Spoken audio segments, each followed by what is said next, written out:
Mateus capítulo 16, verso 13 até o verso número 16.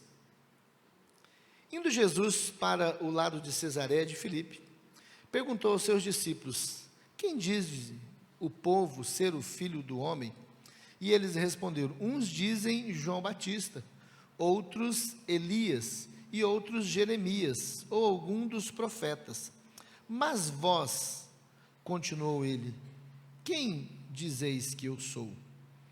Respondendo Simão Pedro, disse: tu és o Cristo, o Filho do Deus vivo. Amém? Somente essa... Está sobrando um pouco aí? Está dando uma sobra aí, o Alexandre vai dar uma ajeitada. Vamos orar? Pai, a continuação desse texto diz que a resposta de Pedro, ela não veio pela carne nem pelo sangue, mas foi o Pai que o revelou. E o que nós pedimos, Senhor, nessa hora que nos debruçamos diante dessa palavra, e diante do recado e da instrução do Senhor, é que não seja a carne que venha, Deus, nos mover, ou nos instigar a algum tipo de conceito e conhecimento. Mas, Senhor, nos colocamos agora na dependência, ó Deus, e na expectativa também da revelação do Senhor acerca da Tua palavra e acerca do que o Senhor tem a nos ensinar. Pai, que não seja a vontade do homem, nem mesmo, Senhor, a resistência, seja ela por conta de culturas, por conta de estilo de vida, mas que seja, ó Deus, o Teu Espírito a ter liberdade e a instruir o nosso coração. Fale conosco, ó Deus, eu me coloco na dependência do Senhor, para que o Senhor fale através da minha vida e também na minha vida. É o que eu desejo e eu oro em nome do Senhor Jesus. Amém. Amém. A sugestão do nosso tema para a nossa meditação nessa noite é: quem é Jesus? Quem é Jesus? Irmãos, eu confesso aos irmãos que essa semana eu estive numa luta com o Senhor e o meu coração estava meditando, eu estive ruminando uma palavra e ela ficou de lado, porque quando foi ontem, não aos 45, mas aos 40 já do segundo tempo, ou talvez um pouco antes, né, que eu já estava buscando, meditando, estudando, procurando informações sobre aquilo que o meu coração estava inclinado. O Senhor me levou, o Senhor me conduziu a esse texto e a esse tema, confirmando. Ele disse: olha, o que você meditou até agora fica para um outro dia. E ele me colocou, e eu confesso, irmãos, que eu fiquei um pouco temeroso, porque depois de passar muito tempo, aí, Senhor, mas começar tudo de novo, e o Senhor começou a trazer, e assim, eu quero que aquilo que Ele permitiu que eu escrevesse, né, fizesse esse esboço, Ele vai completar nos nossos corações. E a pergunta é essa: quem é Jesus? E algo que o Senhor falou ao meu coração, quando eu falo que foi aos 40 do segundo tempo, ontem quando eu fui levar os jovens, ali na programação do intercâmbio, na Filadélfia, na volta o Senhor começou a trazer isso ao meu coração. Um dos questionamentos é: será que o meu povo me conhece? Será que o meu povo sabe quem eu sou? E o Senhor começou a trazer algumas perguntas, e eu não vou colocar até para não gerar nenhum tipo de descontentamento, mas o questionamento era: será que o meu povo, aqueles que dizem que são meus, eles me conhecem? Eles sabem quem eu sou? Por que eles se aproximam e têm aproximado de mim? Por que eles têm chegado? E o Senhor tem dito assim: muitos têm se achegado a mim como se eu fosse um caixa eletrônico. Eles só me conhecem, eu não os culpo, porque eles só foram ensinados e eles só me conhecem como um caixa eletrônico. que tem que, quando apertar e fazer o pedido, eu tenho que liberar um dinheiro, quer dizer, mais ainda, se tem, porque o caixa eletrônico só vai liberar o dinheiro se você tiver dinheiro na conta. Se não tiver, ele não vai liberar. Se a sua conta estiver negativada, tiver com problema, ele não vai. Mas o Senhor disse, olha, muitos me conhecem como um caixa eletrônico, muitos me conhecem como uma oportunidade de um casamento. O negócio é que quando as pessoas elas chegam no caixa, elas sacam aquele dinheiro do caixa, o que acontece? Elas pegam o que elas querem e elas fazem o quê? Elas vão. Acho que o problema está aqui, viu? Elas pegam o que elas querem e elas vão. Quando elas vão atrás de Jesus, por um casamento, por um relacionamento, às vezes um jovem ou talvez um adulto, o Senhor abençoe e confirme, depois que ele consegue, depois que ele casa, ele se vai, muitos se vão, esquecem do Senhor. Aqueles que querem somente a cura, depois que são curados, fazem como aqueles 9 leprosos, dos 10, 9 foram embora e não tiveram nem sequer o cuidado de voltar e agradecer, eles se vão. Aqueles que querem uma colocação, precisam de uma colocação, uma recolocação no mercado, depois que conseguem, talvez passar naquele concurso, ou talvez depois de se colocar dentro de uma nova vaga, de uma nova oportunidade, eles se vão. Mas tudo isso é porque aqueles que dizem que me conhecem, na verdade eles não me conhecem. E o Senhor disse, olha, fala sobre isso, traga ao coração da igreja, pergunte a eles quem eu sou. E a pergunta eu trago a você, quem é Jesus para você, meu irmão? Como você enxerga, quem é Jesus para você? Muitos são aqueles que olham para Jesus, mas poucos são aqueles que acabam conhecendo. Muitos.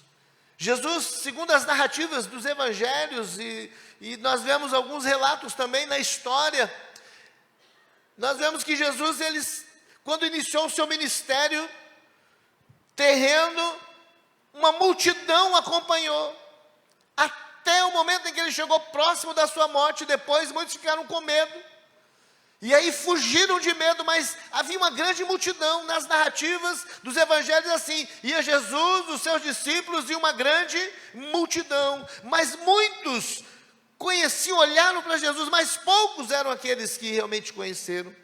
Muitos conhecem a história de Jesus, conhecem o seu povo, mas nunca o encontraram como deveria. E a pergunta feita por Jesus àqueles primeiros discípulos continua a ecoar nos nossos dias. E vós? Quem dizeis, ou que dizes que eu sou? Quem é Jesus?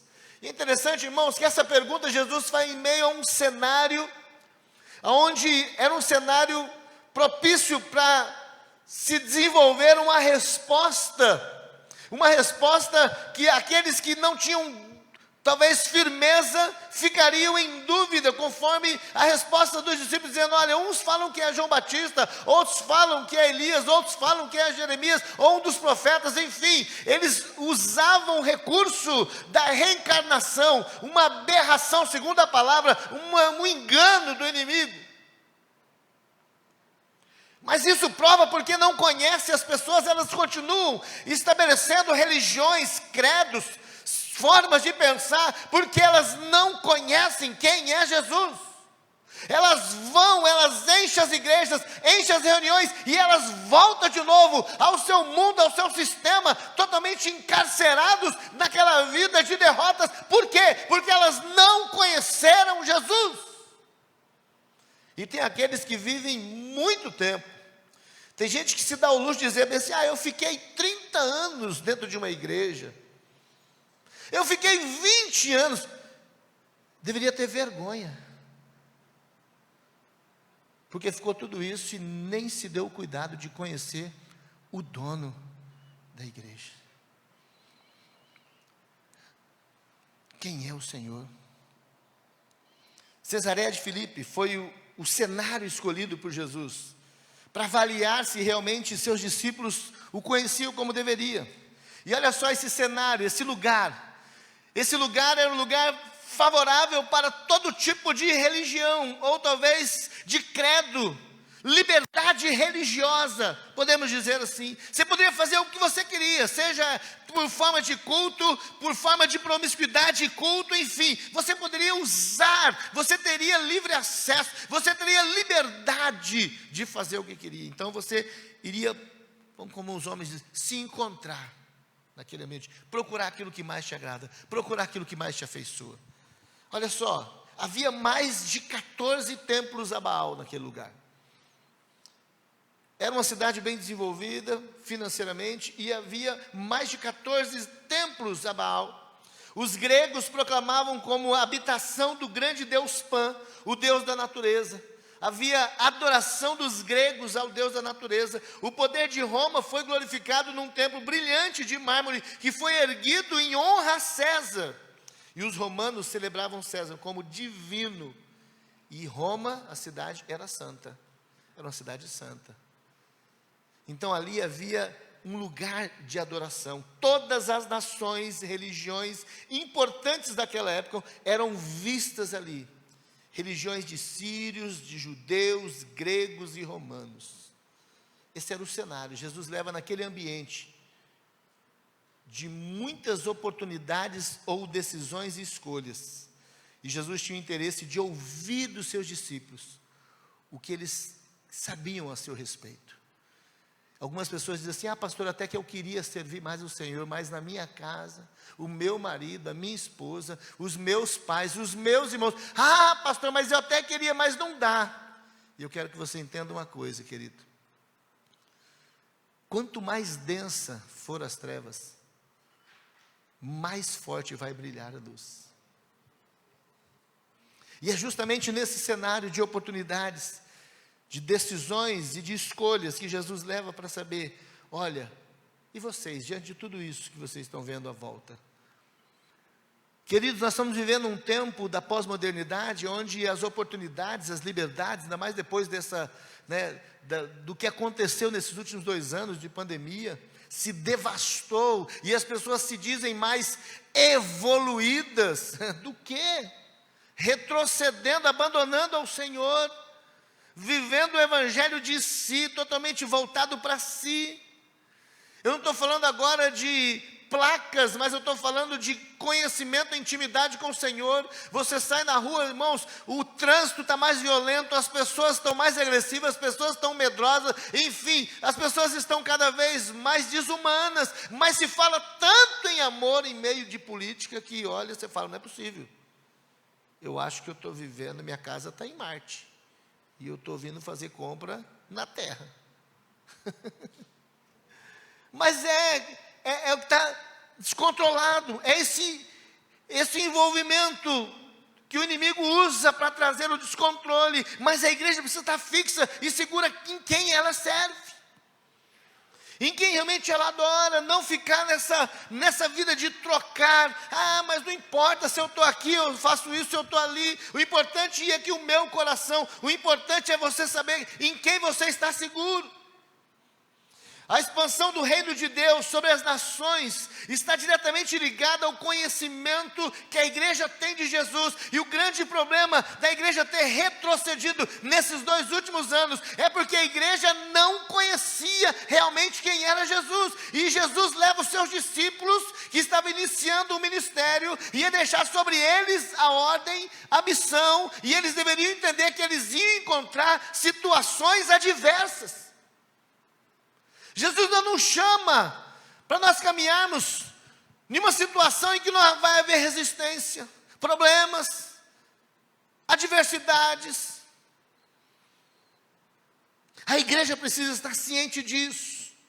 Enquanto muitos no mundo não conhecem quem é Jesus, eu quero convidar você, querido, a juntos nós aprimoramos o nosso conhecimento acerca dessa pergunta, uma resposta que nós temos acerca da pergunta: e vós? Jesus está interessado não sobre o seu vizinho agora, sobre a sua vizinha, sobre o seu pai, sobre a sua mãe. Não, o interesse do Senhor Jesus agora é sobre você e o seu coração. E você? Você sabe quem é Jesus? Muitas vezes nós somos levados, eu quero falar agora como pregador, somos impulsionados a querer atrair as pessoas, falando sobre vencer dificuldades, vencer, mas isso tem atrapalhado o crescimento e pior, o conhecimento mais importante, do que mais vai fazer diferença. Não é que o Senhor não está interessado em você ter vitória na sua vida profissional, na sua carreira profissional, na sua empresa, não é, o Senhor Ele quer, mas Ele tem mais interesse em que você o conheça como Senhor de sua vida.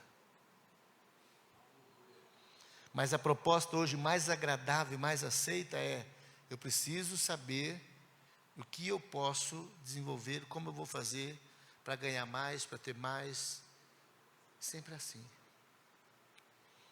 A pergunta é: e vós? Quem dizes que eu sou? O que Jesus representa para você? O que Jesus é para a sua vida? Vamos observar nesse texto 3 respostas importantes na palavra do Senhor. A primeira, versículos 16 e 17. Simão Pedro respondendo disse: Tu és o Cristo, o Filho do Deus vivo. E Jesus respondendo lhe disse: Bem-aventurado és tu, Simão Barjonas, porque não te revelou a carne e o sangue, mas o meu Pai que estás nos céus. Quem é Jesus? E a primeira resposta é: Jesus é a perfeita revelação de Deus. Jesus não é o caixa eletrônico, Jesus não é aquele contrato milionário, Jesus não é aquele casamento dos sonhos, Jesus não é o casamento do seu príncipe encantado, ou talvez da sua princesa, Jesus não é aquele carro que você vai mudar, aquela casa dos sonhos, aquelas férias no exterior. Jesus pode te dar e pode te aperfeiçoar, alcançar isso, mas Jesus, queridos, você tem que entender que Ele é a perfeita revelação de Deus. Não confunda, não deixa que a sua mente seja enganada.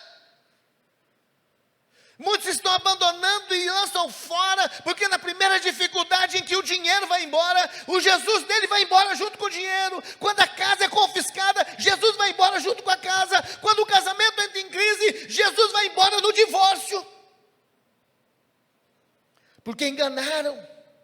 E ele não teve o real conhecimento de quem é Jesus. Quantos o conhecem, como Ele se revela a nós? Jesus nunca veio com proposta dizendo: eu vou mudar a sua história de vida financeira, social. Isso, irmãos, pode ser mudada, sabe por quem? Por você. Eu poderia trazer uma palavra que fosse aguçar ou massagear o seu ego, mas não é isso que o Senhor me chamou. Ele me chamou para ser um pregador da palavra e dizer a você que isso você consegue com o suor do seu rosto, com a sua capacitação, com a sua dedicação.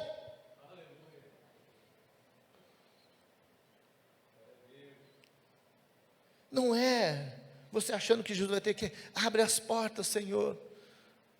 O irmão nem sequer estuda, nem busca, nem aperfeiçoa. Quando chega no trabalho, ele não faz nada por onde merecer uma promoção, mas Deus tem que abrir, Deus tem que dar graça. Ele é o mais sem graça da empresa, e Deus tem que dar graça para ele.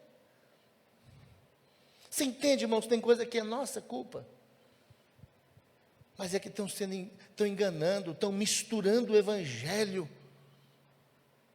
Nós vivemos num mundo, num tempo hoje, onde se mistura e altera o original. E nós achamos que é normal. Os carros vivem estragando porque não é mais só gasolina que você coloca no seu carro, é 30% de etanol. Mas é normal. Você vai comprar um café, também está misturado. Você vai comprar um arroz, também está misturado. Você vai comprar um milho, também agora é adulterado na sua essência. Não é mais, é transgênico. E assim vai. Mas é normal, e da mesma forma se faz a fé. É uma fé que não, você tem que falar do pensamento positivo. Não, querido. O Evangelho ele tem que ser puro. Ele é único.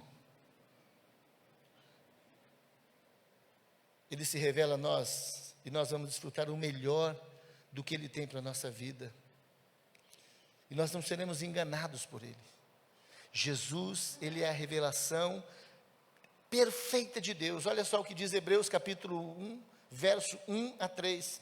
Havendo Deus outrora falado muitas vezes, de muitas maneiras aos pais pelos profetas, nesses últimos dias nos falou pelo Filho, a quem constituiu herdeiro de todas as coisas, pelo qual também fez o universo, Ele que é o resplendor da glória e a expressão exata do seu ser, sustentando todas as coisas pela palavra do seu poder, depois de ter feito a purificação dos pecados, assentou-se à direita da majestade nas alturas.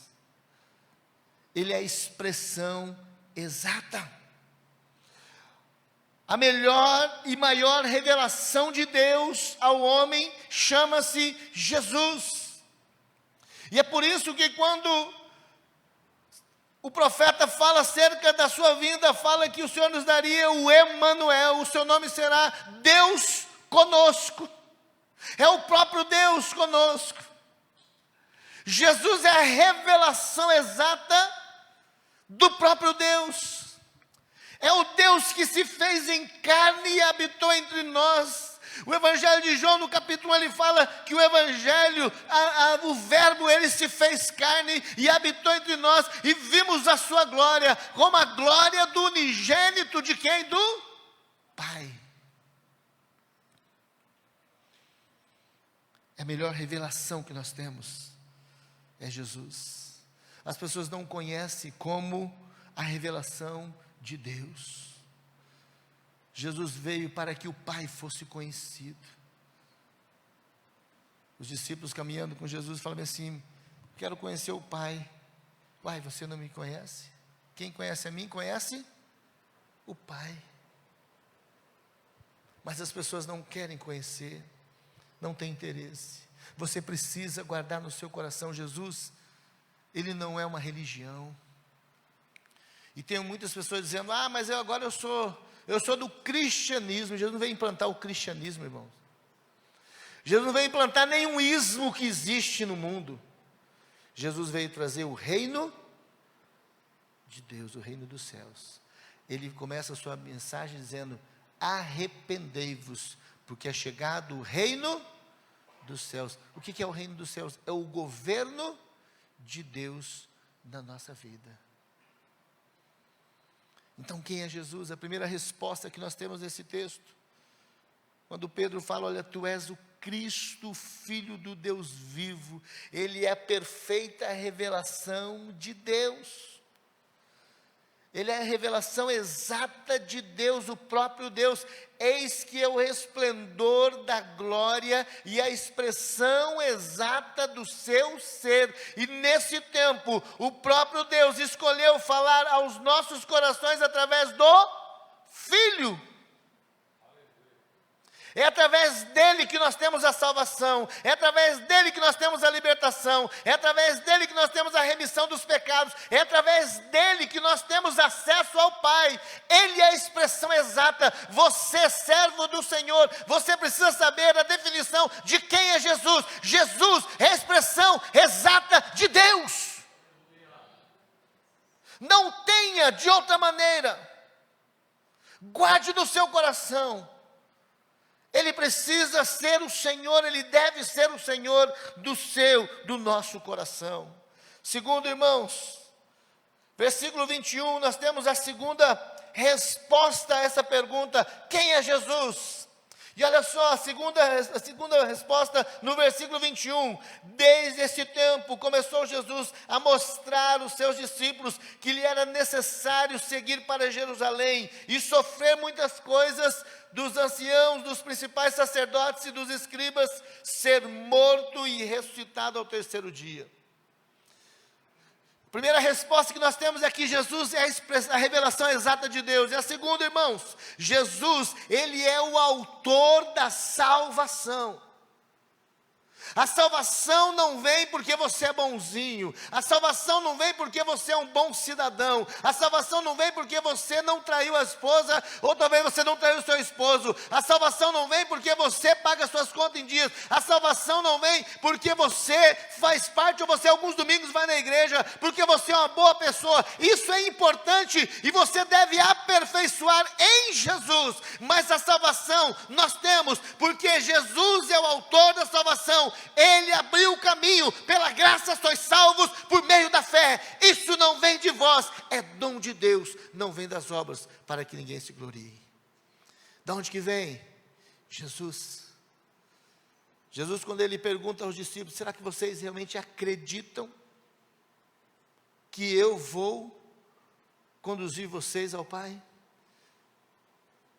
Jesus, ministrando ao coração daqueles homens, ele já tinha ensinado no capítulo, que nós temos no capítulo 14, quando ele fala: olha, não turbe o vosso coração, crede em Deus e crede também em mim. Na casa de meu pai há muitas moradas, se fosse assim não vou, não teria dito, vou preparar-vos lugar. Eu vou e voltarei, para que onde eu estiver, estejais vós também. Aí levanta um dos discípulos sem entender e fala: Senhor, nós não sabemos o caminho, nem sabemos para onde o Senhor vai.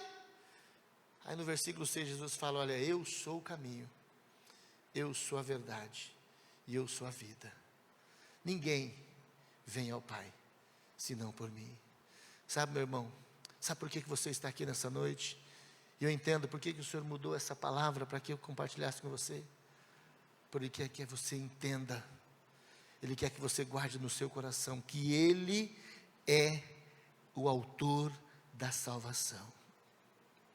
Ele é o autor da salvação. Jesus anunciou aos discípulos o plano de edificar a sua igreja através da sua morte e da sua ressurreição. Ele estava explicando aos discípulos, e aqueles homens precisavam entender que Ele era o autor da salvação. Hebreus capítulo 2, no verso 9 e verso 10 diz: vemos todavia aquele que por um pouco, tendo sido feito menor que os anjos, Jesus, por causa do sofrimento da morte, foi coroado de glória e de honra, para que pela graça de Deus provasse a morte por todo homem.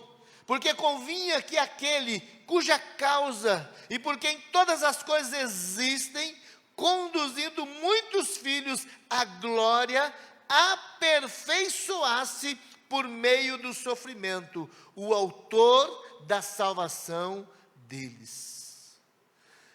O autor da carta aos Hebreus está dizendo que ele conduzisse muitos filhos à glória por meio do sofrimento. Olha a explicação que o autor da carta aos Hebreus estava dando àqueles irmãos que também estavam confusos, estavam totalmente desorientados em relação de quem era Jesus, porque nesse tempo muitos irmãos estavam apostatando da fé, porque não conheciam quem era Jesus. E hoje nós vivemos o mesmo problema, a mesma problemática, a mesma investida do inimigo. Muitos apostatam da fé, muitos abandonam a fé, porque na verdade não sabem quem é Jesus. Ah, pastor, mas eu sei, é escolha. Não sabe, irmão, não sabe. Se você soubesse que lá fora estava tendo uma grande, terrível tempestade, e todos que saíam lá para fora eram mortos por conta dessa tempestade de ventos, mas aqui todo mundo guardado, mas aquele que atravessasse a porta e saísse era morto por conta da tempestade. Você que está aqui dentro, você sairia sabendo disso? Não sairia. Sabe por que as pessoas saem e abandonam Jesus? Não é porque elas têm tempo de igreja, porque isso não conta nada. Não é porque elas um dia foram batizadas, é porque elas ainda não sabem que só em Jesus elas encontram salvação. E é triste, irmãos, ver que há muitos passam, como nós passamos por dentro dos elevadores da vida, das escadas rolantes, e nós vamos. Ela nos leva a algum lugar, mas nós retornamos onde nós estamos. Às vezes nós vamos lá em cima, no último andar. Subimos. Mas de repente temos que pegar de novo, porque lá não é a nossa habitação. Quando usamos Jesus como sendo um elevador, Ele pode levar aos lugares mais altos, ao último andar do prédio mais alto da cidade. Mas não sendo lá a nossa habitação, nós temos que novamente descer. Chegamos no nível mais baixo. Jesus é o autor da salvação. Somente nele. E Ele aperfeiçoou sendo o menor, porque Ele esvaziou de si. Ele esvaziou, sendo o menor, Ele veio como servo. Por isso que o autor da carta aos Hebreus está dizendo, olha, feito menor que os anjos. Ele fez de menor, para que eu e você tivéssemos salvação, libertação, através da sua morte, através da sua entrega. Mas como que Ele se fez o menor? Eu quero que você observe o que diz, Filipenses capítulo 2, versículo 5 até o versículo número 11. Tendo em vós aquele sentimento que houve também em Cristo Jesus, o qual subsistindo na forma de Deus, não considerou ser igual a Deus, coisa que lhe deveria ferrar, mas esvaziou-se a si mesmo, tomando a forma de servo, tornando-se semelhante aos homens. Aí Ele chega abaixo dos anjos, porque Ele se torna como um homem, obediente, olha, semelhante aos homens, e achado na forma de homem, humilhou-se a si mesmo, tornando-se obediente até a morte, e morte de cruz. Pelo que também Deus o exaltou soberanamente, e lhe deu um nome que é sobre todo nome, para que o nome de Jesus se dobre todo o joelho dos que estão nos céus, na terra e debaixo da terra, e toda língua confesse que Jesus Cristo é o Senhor, para a glória de Deus Pai. Querido, é esse o autor da salvação. Jesus, quem é Jesus? Ele é o autor da salvação. Nós não alcançamos salvação em nós mesmos, nos nossos afazeres, na nossa força, não, somente em Jesus. Pedro, depois de arrepender, de ter tido um encontro com Jesus, ele que questiona, depois quando nós olhamos aqui, nesse versículo 22, nesse versículo em diante, quando Pedro questiona, dizendo, não, o Senhor não vai morrer, eu não vou deixar, ele causa vergonha, e Jesus fala bem assim, não me sirva de vergonha. Mas depois que ele passa pelo processo, que ele entende, que ele se encontra, que ele recebe, que ele sabe que a salvação da sua vida, somente através de Jesus, e Jesus abriu, e Ele é esse caminho, ele começa agora a ensinar em Jerusalém, sendo perseguido pelos principais, mas ele começa a ensinar, e olha só o que ele diz em Atos, no capítulo 4, do verso 10 até o verso de número 12, tomai conhecimento vós todos e todo o povo de Israel, de que em nome de Jesus Cristo Nazareno, é que vós crucificastes, é que Deus ressuscitou dentre os mortos, sim, em seu nome, é que este está curado perante vós. Este Jesus é pedra rejeitada por vós, os construtores, o qual se tornou pedra angular. E não há salvação em nenhum outro, porque debaixo do céu não existe nenhum outro nome dado entre os homens, pelo qual importa que sejamos salvos. Em nenhum outro nome. Tem gente oferecendo uma boa posição, uma boa condução. Ah, você se porta dessa maneira, você se porta assim, você faz isso, você faz penitência, você vai fazer aquilo outro. Querido, você pode até fazer, ajudar o seu irmão, ajudar o próximo, mas a salvação nós só temos através de Jesus. E aquele que rejeita a Jesus, está rejeitando o benefício que nós temos através dele, que é a reconciliação com o Pai. Estamos rejeitando a sua morte, rejeitando o sacrifício. Ele é o autor da salvação. Paulo também anuncia que somente em Jesus que se alcança a salvação. Romanos capítulo 10, do verso 13, porque todo aquele que invocar o nome do Senhor será salvo. O que Paulo está dizendo? Que você precisa fazer os seus jeitos, é preciso fazer as suas maneiras, é preciso fazer as suas mandingas, ou talvez você precisa fazer as suas formas religiosas. Não, querido, nós precisamos invocar o nome do Senhor. Invocar o nome do Senhor é nos render a Ele. Satanás tem enganado muitas pessoas, levado a viver uma vida de mentira e de um falso conhecimento. Elas não estão totalmente ligadas em Cristo. Terceiro e último, eu quero finalizar nessa última resposta. Quem é Jesus? E o texto agora de Hebreus, no capítulo 5, no versos 5 e 6, vai nos trazer essa última resposta. Jesus, Ele é a expressão exata de Deus. Jesus, Ele é o autor da salvação. E agora Hebreus capítulo 5, verso 6, diz assim, 5 e 6, assim também Cristo, a si mesmo, não se glorificou para se tornar sumo sacerdote, mas o glorificou aquele que lhe disse, tu és meu filho, e eu hoje te gerei. Como em outro lugar também diz, tu és sacerdote para sempre, segundo a ordem de Melquisedeque. A terceira resposta que nós temos, quem é Jesus, e precisa ser guardado no nosso coração, ela é muito importante, irmãos. Jesus, Ele é o sumo sacerdote eterno. Jesus, Ele é o autor da salvação, mas Jesus, Ele é o sumo sacerdote eterno. Isso quebra todas as artimanhas malignas que Satanás quer muitas vezes colocar através de religiosidade. Eu posso orar pela sua vida, eu posso abençoar, você pode alcançar uma cura, mas aquele que te curou não foi eu, foi Jesus. Mas infelizmente as pessoas, elas enganam, elas colocam como sendo elas mesmas. Mas você precisa estar seguro, ciente de que Jesus, Ele é o sacerdote eterno, porque hoje eu posso estar com você, mas amanhã eu posso não estar contigo. Mas eu tenho certeza que o Senhor estará com você hoje, e Ele também estará com você amanhã. E se nós não estivermos aqui, eu gosto muito da declaração da tia Dalva, que ela fala, nós estaremos com Ele.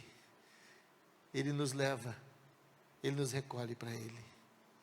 Ah, queridos, o ofício do sacerdote no Velho Testamento era oferecer sacrifício a Deus a favor do povo.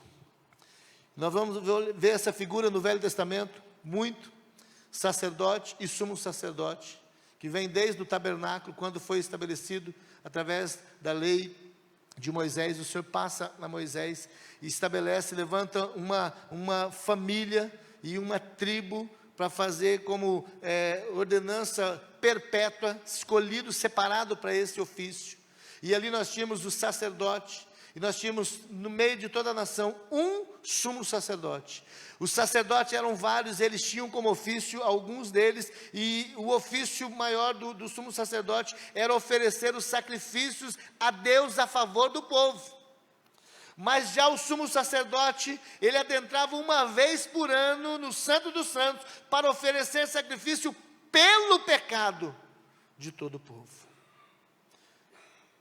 Eles ofereciam sacrifício, as famílias levavam os animais, e assim eram apresentadas no altar, e assim eram queimadas ali no altar, sacrifício através de alguns animais, ou através de cereais, seja holocausto. Mas o sumo sacerdote, uma vez por ano, ele entrava no Santo do Santo, e oferecia pelo pecado do povo. O ofício dele era esse, o principal, oferecer diante de Deus um sacrifício pelo pecado. Mas esse era o sacerdote da linhagem de Arão, e ele vinha ano após ano, e aí quando acabava aquele ofício, se levantava outro sumo sacerdote, ele era ungido para tomar o lugar, e assim vinha ocupando até, e nisso estava apontando para Jesus, o sumo sacerdote, não mais da linhagem de Arão, mas da linhagem de Melquisedeque, o rei de Salém.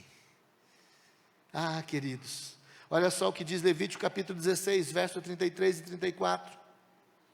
Fará expiação pelo santuário, pela tenda da congregação e pelo altar, também o fará pelos sacerdotes e por todo o povo da congregação. Isto vos será por estatuto perpétuo, para fazer expiação uma vez por ano pelos filhos de Israel, por causa de seus pecados. E fez Arão como o Senhor ordenara a Moisés. O sumo sacerdote era aquele que mediava entre Deus e o povo. Era como se todas as vezes, uma vez por ano, ele entrava diante do Santo do Santo e ele aplacava-se a ira de Deus por conta do pecado, mas naquele momento ele apontava para aquele que viria para oferecer uma vez por todas, pelo pecado de todos. Jesus, como sumo sacerdote, ele assume a posição desse único mediador. Jesus, agora na plenitude dos tempos, ele assume, e ele como um sacerdote, o sumo sacerdote, ele assume essa posição como mediador. Assim como o sacerdote, ele mediava, ele intercedia, agora Jesus é o mediador, e é isso que Paulo fala em 1 Timóteo capítulo 2, versículo 5, porquanto há um só Deus, e um só mediador, entre Deus e o homem, Jesus Cristo, o homem. Irmãos, não há outro, não há homem, não há animal, não há religião, há somente um mediador, Jesus Cristo, o homem. Somente Ele pode mediar entre Deus e nós. Também nós entendemos que Jesus, como sumo sacerdote, Ele não adentrou diante de Deus, apresentando sangue alheio, como os homens assim, os outros sacerdotes, os sumos sacerdotes faziam. Mas Ele apresentou o seu próprio sangue. Eles pegavam o animal que era imolado, e ele aspergia aquele sangue diante do altar, pedindo que o Senhor aplacasse a sua ira. Era através do derramamento do sangue daquele animal. Mas Jesus, quando ele entra agora diante do Senhor, do Santo dos Santos, ele não apresenta o sangue do animal, um sangue alheio, não, ele apresenta o seu próprio sangue.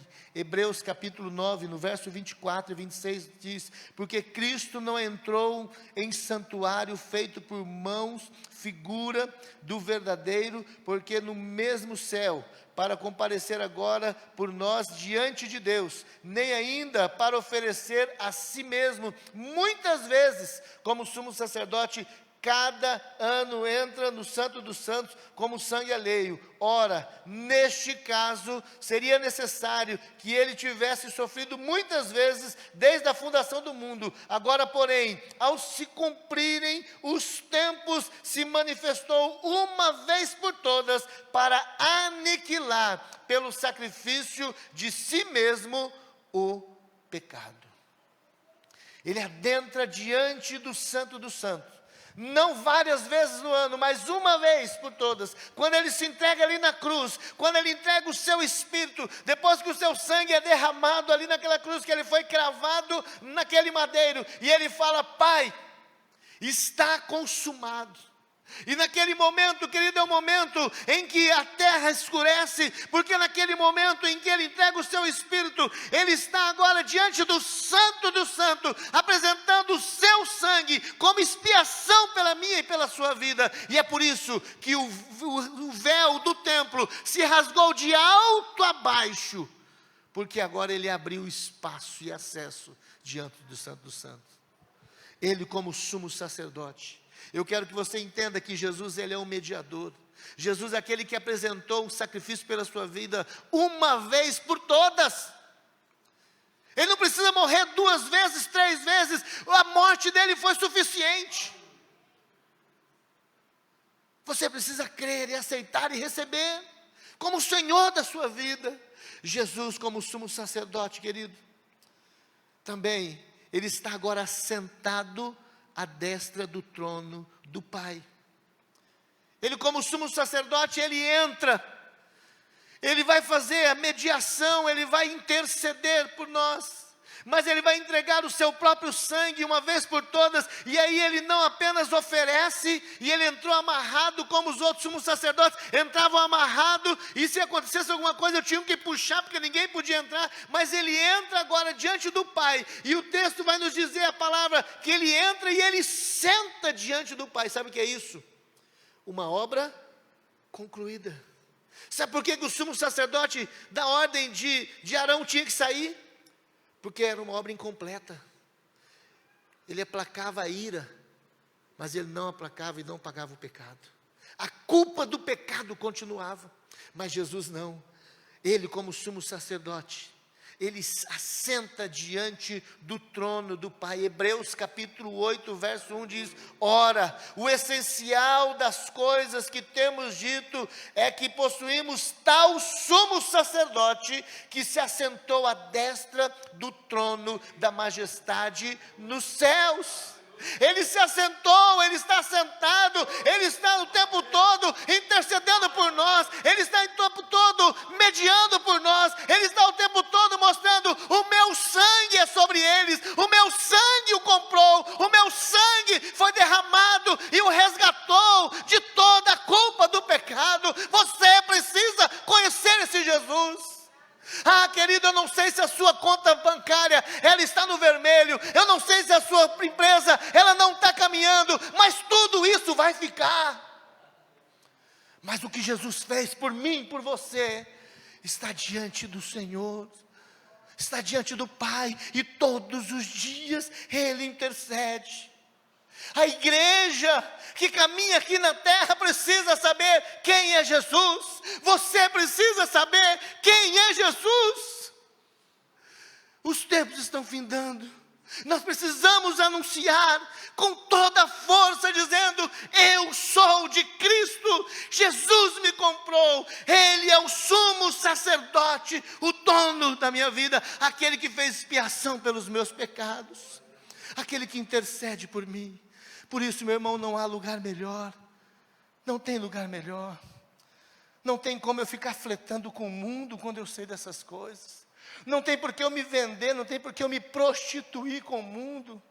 Será que existe ainda motivo? Não tem motivo. Aquele que conhece isso, irmãos, quantas vezes isso queima no meu coração, queima porque eu falo: Senhor, eu não merecia tudo isso. Irmãos, pode ser a luta mais difícil, mas não temos para onde ir. E é por isso que Pedro, quando Jesus volta para eles, ele disse: para onde iremos nós, Senhor? Para onde iremos nós, se só Tu tens palavra de vida eterna? Será que é essa a convicção do seu coração, meu querido irmão? Eu quero que seja. Jesus quer que seja. É por isso que Ele manda trazer essa palavra para você. Quem é Jesus? Guarde no seu coração. Jesus, Ele é a expressão exata de Deus, é o próprio Deus andando com você, porque Ele fala: estarei convosco todos os dias. É o próprio Senhor, você não está só, não te deixarei só. Sabe quem é Jesus? Ele é o autor da salvação.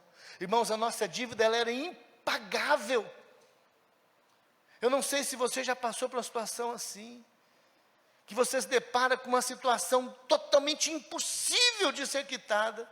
Assim era a nossa vida. Tem algumas dívidas que se nós trabalharmos aí 30 anos, 40 anos, nós conseguiríamos pagar a dívida, mas essa, ninguém teria condição de pagar essa dívida, e Jesus, o autor da salvação, pagou. Mas como? Como sumo sacerdote, pagou com o próprio sangue.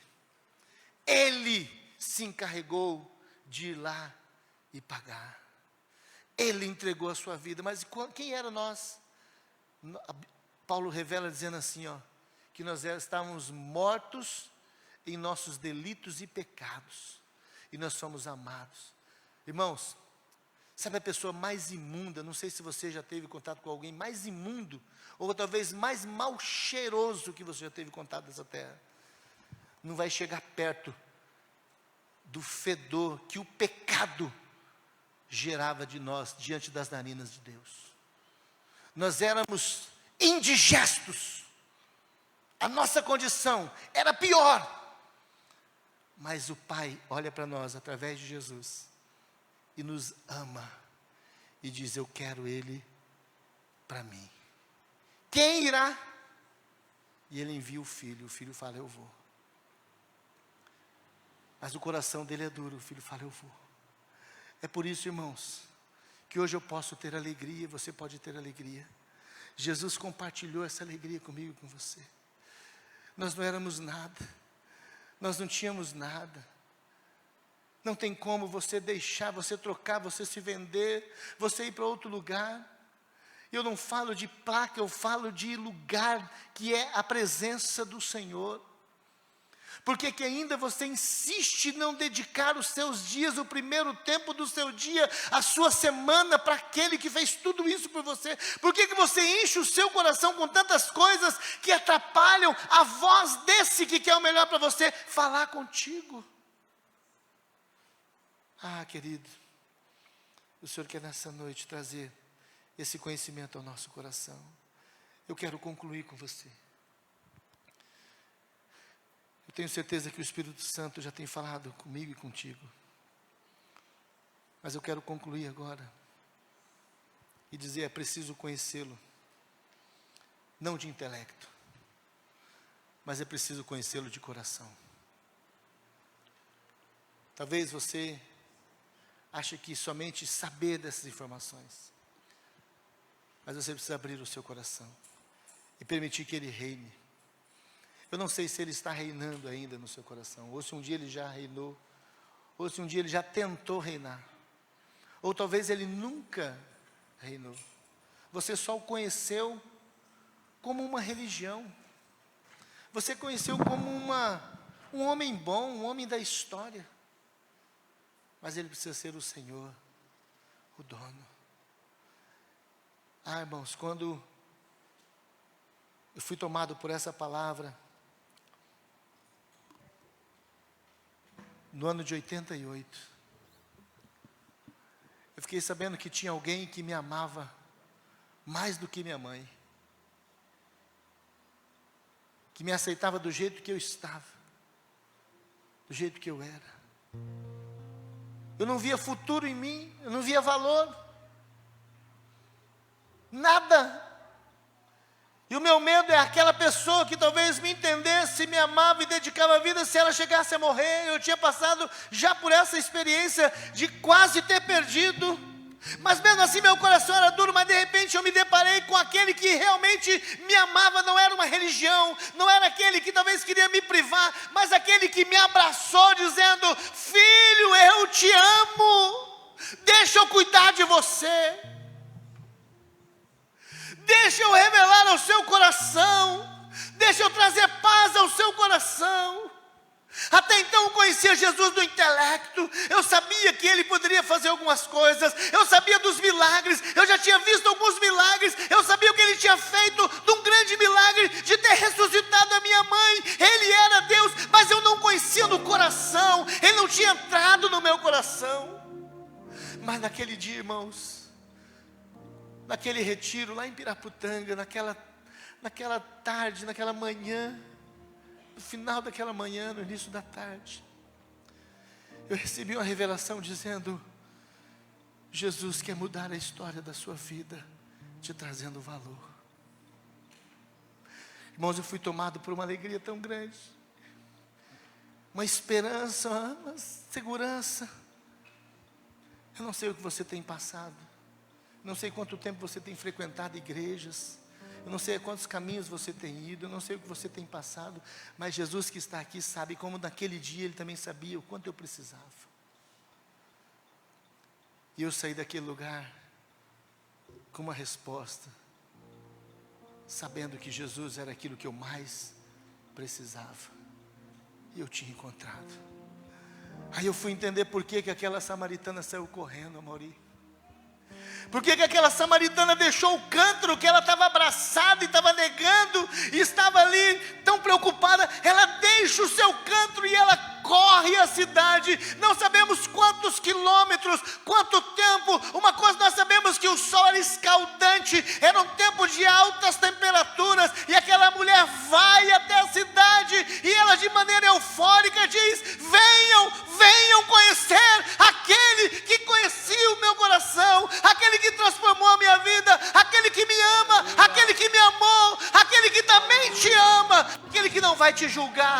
mas aquele que vai mudar a história da sua vida. Aquela mulher tinha pouco tempo, mas ela tinha experimentado o céu sobre o seu coração.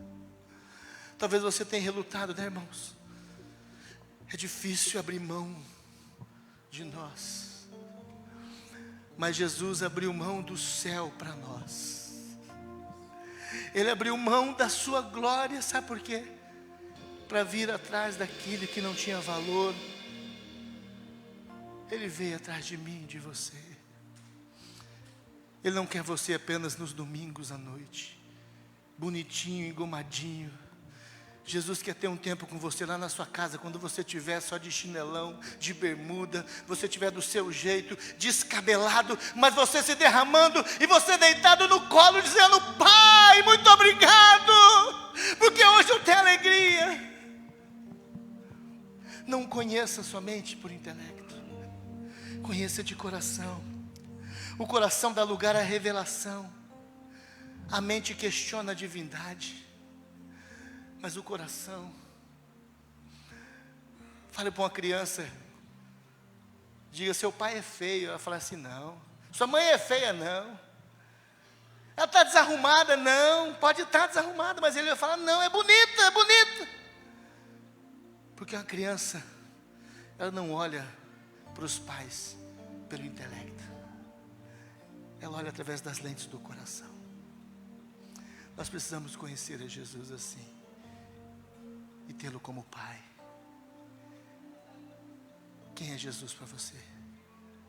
Quem é Jesus para você?